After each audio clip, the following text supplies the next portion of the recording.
Hey guys, I'm Izdaisho and I'm here bringing you some magic. Sorry I've been posting so much scrolls lately. It's just been, I guess, something new and a well-needed new thing, I guess. I don't know. I might take a little break from it since Duels, or Magic the Gathering 2014 Duels of the Planeswalkers is coming out this week. It's going to be out on Wednesday for those of you who don't know, and I'm really excited for it. I always have been playing these duels for the last 2 years, and a new one is pretty exciting. They released, I think, maybe all the deck lists, I don't know, a bunch of the deck lists. I haven't really paid attention too much to them. I really like to get my hands on the deck before I make any generalizations or any, I don't know, any judgments on the decks, basically. So I am definitely going to wait for that, but I'm really excited. They also have sealed gameplay, or sealed deck, which should be amazing and insanely fun. Yeah, I'm really excited to make some more deck guides and do all that kind of stuff. I never really got the deck guides out for 2013, but anyway, I figured I may as well finish Duels 2013, which is the one we're playing now, with some Born Aflame. I mean, this has been my favorite deck the whole time. I love burn decks. I like playing them in real life. I like playing them in Duels, and I would play them in Limited if they were at all viable, but they generally are not. Anyway, though, Born Aflame, my favorite deck of this game, and hopefully we can get some good games in with it. This hand seems pretty good, so I'll keep it. I just need to draw a third land. That would be pretty ideal. It looks like he mulliganed to 6, but he did lead with a mountain, so it could mean goblins. Obsidian Fireheart is a pretty bad draw. I'm not even sure if these guys are good. Like, after all this time playing the burn deck, I'm still not sure what the best version is. Okay, so he's playing the Gruul deck, which I don't know any of the cards in that deck. I'm sorry, it's just I've never played with it, but I do know enough that about playing the burn deck that I want to just kill his 2-drop, or anytime that you can cast Searing Blaze, you want to cast Searing Blaze. It doesn't matter what you're killing, as long as it's something somewhat useful to them. You don't want to kill your own creature, I guess. But alright, so he's got another one of those Gruul Guild Mages. It seems pretty good, but not absurd. Either way, there's no way that I'm not just going to be playing this Chandra's Phoenix. Just get that 2 damage in there. I don't think I really have to worry about him gaining life, so Sulfuric Vortex is obviously still good, since it's just more source of damage, and since he's already at 15 and I have a whole bunch of burn in my hand, I'm probably going to be playing Vortex next turn, especially since I have something like Flame Break to just wipe his board if I need to. So it looks like, unfortunately, he's stuck on lands and he's not going to be able to get a green source, which just means that I'm going to be able to push so much further ahead with this Sulfuric Vortex, because if he can't do too much to impact the board, then this Vortex is going to kill him very, very quickly. And I drew another Flame Slash, which is just another way for me to get his creatures off the board so I can kill him with Vortex and Phoenix, and then all of these other burn spells that I have in hand. So even if he does draw a green source, I'm pretty sure it's too late. The Vortex train has already left the station, and he's going to need to do something pretty impressive. Alright, so he did draw the forest, and again, I mean, I have Flame Break, so if he plays a creature, then I can just 2-for-1 him with that, get some more life off of both of us, and then he'll be down to, what, 8, 6, and then 4 by the time he goes. So yeah, that's exactly what's going to happen. If he had left mana up to activate this Guild Mage, I would have just Flame Slashed it, but that wouldn't really have made much sense for him to do. But either way, I am not 100% sure, but I can definitely see a concession after I cast this Flame Break. It's really just the perfect card in this situation. It'll deal 3 damage to everyone on the board. Unfortunately, it'll hit me for 3 too, which will take me down to 11, but I am still pretty far ahead since he's already down to 4 life. And if he doesn't have anything, he's dead. No, actually, regardless, he's dead. Unless he kills me this turn, he's going to die next turn, because I can just Flames of the Firebrand him for 3, and then he'll die to the Sulfuric Vortex. Yeah, so Wickerboro Elder would be a good answer to Sulfuric Vortex, because he could destroy it, but he can't in this case because he doesn't have any open mana. So also, I can just kill him right now, so I don't even need to worry about that.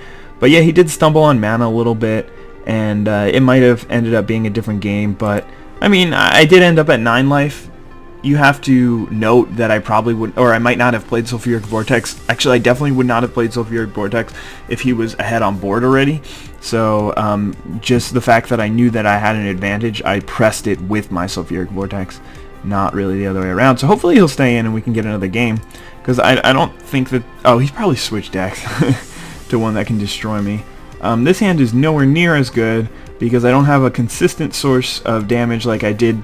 I had two of them last game with the Chandra's Phoenix and the Sulfuric Vortex, but... Alright, so he is probably trying to mill me? I don't know. Mill is really bad against burn, so Fire Blast is just an amazing card.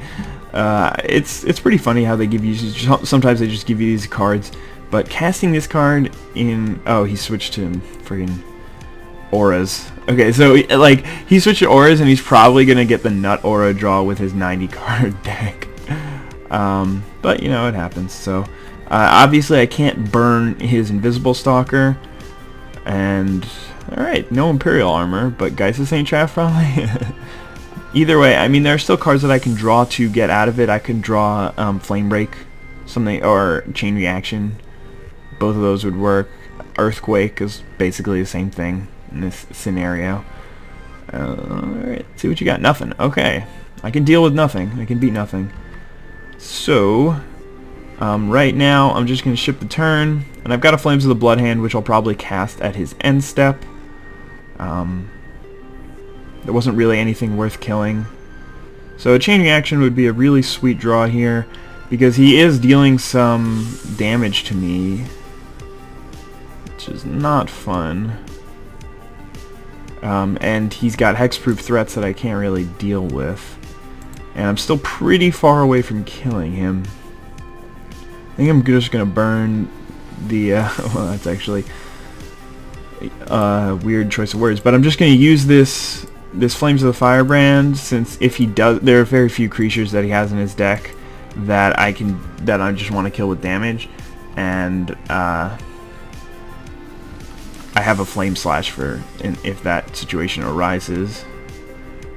So I have him at a virtual 9 with this Fire Blast right now, and I still need to either just wait to play this Red Sun Zenith or draw some more spells. If I draw Imperial Armor, man, like...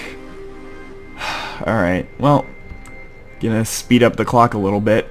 We got about 3 turns to win, which means that that changes my decision completely.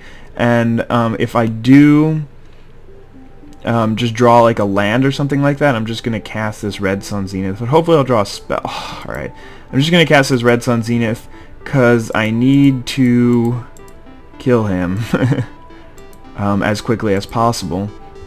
So next turn, I have very few cards that I can draw, but there is a Beacon of Destruction. I can draw a flyer to just chump block this thing, maybe. Maybe not, because he'll just... Yeah, no, that's not going to work. Alright. Yeah, I really just need to basically draw Beacon of Destruction or nothing. I think that might be the actual only card that I can draw. Actually, no.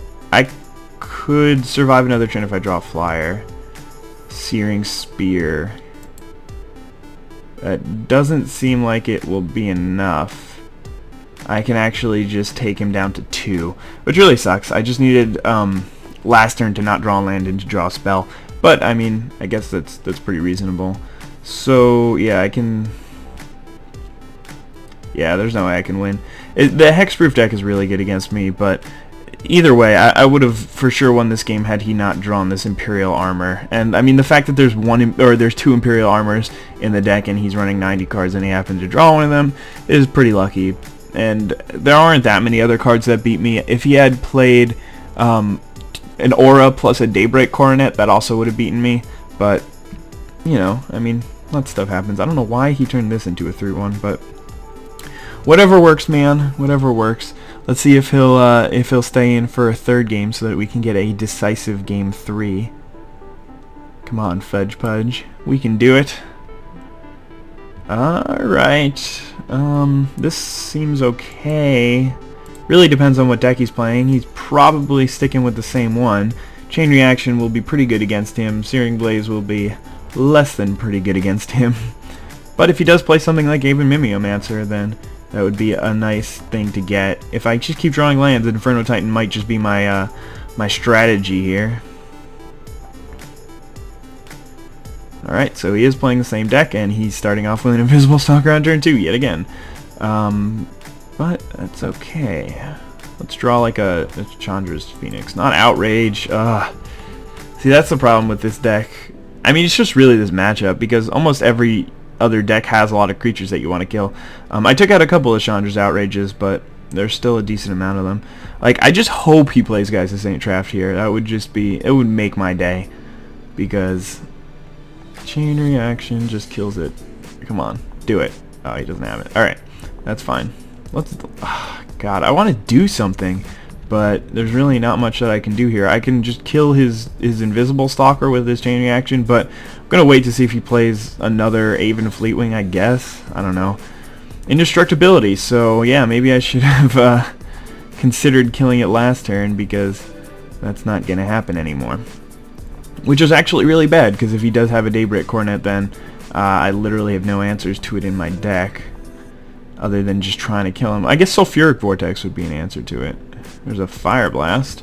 So I'm drawing some good cards, but just can't do anything with them yet.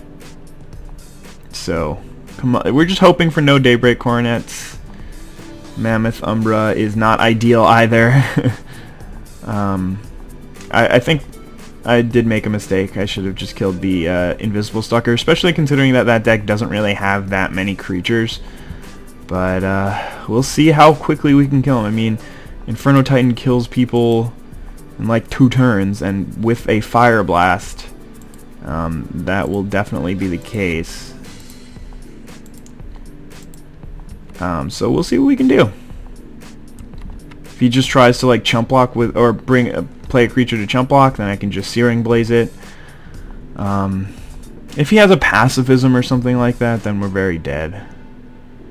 Even a Daybreak Coronet at this point would definitely kill me. Or just, I guess, anything to make his Invisible Stalker bigger than my Inferno Titan. Actually, now that I think about it, his Invisible Stalker is indestructible, so I can't get through with my Inferno Titan. I can deal the 3 damage with it, though, which is better than nothing, but oh my god, Inferno Titan number 2. That's gotta be the play here. I shouldn't have played that land. That was bad, because now I can't Searing Blaze. But we can go ahead and kill this. And then we actually do stand a chance here. I'm just going to attack here to get the triggers from the whenever this creature attacks, you can deal 3 damage. I know that he can just chump block, but next turn I should be able to kill him, because I've got 7 lands, so that's, I mean, that's already 13, plus even without that, that's 6 from these 2 guys. Just attacking, that'll take him down to 7. And if I draw a land and he plays another creature, then I can just Searing Blaze. He's got a Sun Titan. Okay, so that's pretty good, but man, this game is going to really come down to the wire. This next draw is just really important, although there are very, very few cards in my deck, since a land or a lot of spells in my deck do win me the game, I think. So yeah, all I have to do is just Searing Blaze, I guess this thing. Doesn't really matter. That'll take him down to 10, and then I can just ping him in the face with all of my Inferno Titans.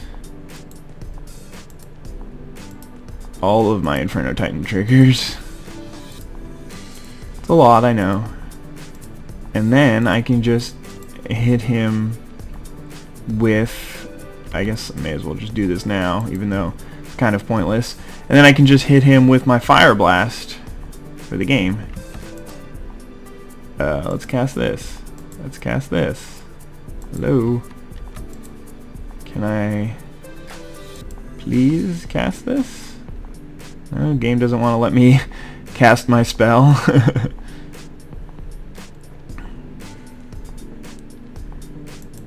Okay, now let's sacrifice 2 mountains and hit Mr. Fudge Budge in the face for another 4 damage. And oh my god, I can't believe I drew that second Inferno Titan. That was awesome. Yeah, Inferno Titan's a pretty good card. Invisible Stalker is too, but Inferno Titan is a little bit better. So yeah, that'll be it. Such a boring deck. The only way to ever respond to somebody like this is love you too, smiley face. So yeah, I hope you guys enjoyed this video. Have a wonderful day. Bye.